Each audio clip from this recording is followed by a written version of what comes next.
বিশ্বের নজর আবারও কক্সবাজারের দিকে। রোহিঙ্গা ক্যাম্প সফরে যাচ্ছেন জাতিসংঘের মহাসচিব আন্তোনিও গুতেরেস এবং অন্তর্বর্তীকালীন সরকারের প্রধান উপদেষ্টা ডক্টর মোহাম্মদ ইউনূস।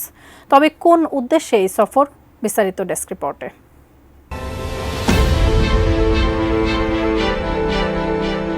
আগামী 14 মার্চ জাতিসংঘের মহাসচিব আন্তোনিও গুতেরেস এবং বাংলাদেশের প্রধান উপদেষ্টা অধ্যাপক ডক্টর মোহাম্মদ ইউনূস কক্সবাজারের রোহিঙ্গা শরণার্থী ক্যাম্প পরিদর্শন করতে যাচ্ছেন।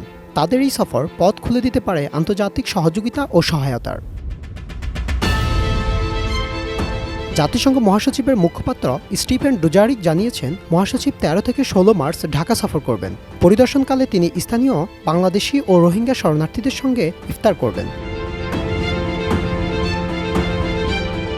মহাসচিবের মুখপাত্র আরও জানিয়েছেন, বাংলাদেশ সফরকালে তিনি প্রধান উপদেষ্টা অধ্যাপক ডক্টর মোহাম্মদ ইউনূসের পাশাপাশি সুশীল সমাজ ও তরুণ প্রতিনিধিদের সঙ্গে দেখা করবেন।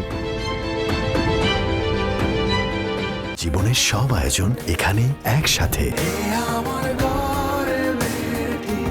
বর্তমানে উখিয়া ও টেকনাফের 33টি আশ্রয় শিবিরে নিবন্ধিত রোহিঙ্গার সংখ্যা প্রায় 13 লাখের বেশি।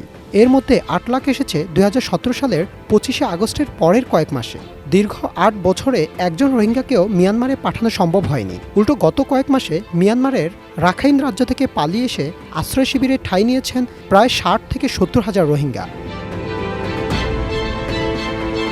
এদিকে প্রধান উপদেষ্টার উপপ্রেস সচিব আবুল কালাম আজাদ মজুমদার বার্তা সংস্থা ইউএনবিকে জানান, প্রধান উপদেষ্টা 14 মার্চ সকালে কক্সবাজারের উদ্দেশ্যে ঢাকা ত্যাগ করবেন এবং একই দিন সন্ধ্যায় ঢাকায় ফিরবেন। জাতিসংঘের এই মহাসচিব বিশ্বব্যাপী মানবাধিকার এবং শান্তির পক্ষে সরব ভূমিকার জন্য পরিচিত। জাতিসংঘ দীর্ঘদিন ধরেই রোহিঙ্গাদের জন্য খাদ্য, আশ্রয়, স্বাস্থ্যসেবা এবং অন্যান্য জরুরি সহায়তা প্রদান করে আসছে।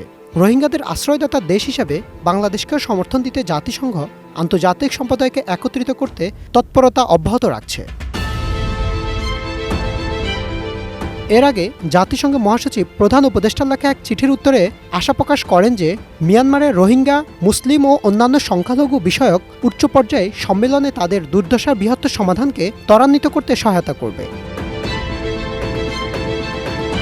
তিনি এও জানান, প্রতি রমজানে আমি বিশ্বের বিভিন্ন মুসলিম সম্প্রদায়ের সঙ্গে সংহতি সফর করি এবং রোজা রাখি। এই মিশন বিশ্বকে ইসলামের আসল চেহারা মনে করিয়ে দেয়। Desk report, ATN news.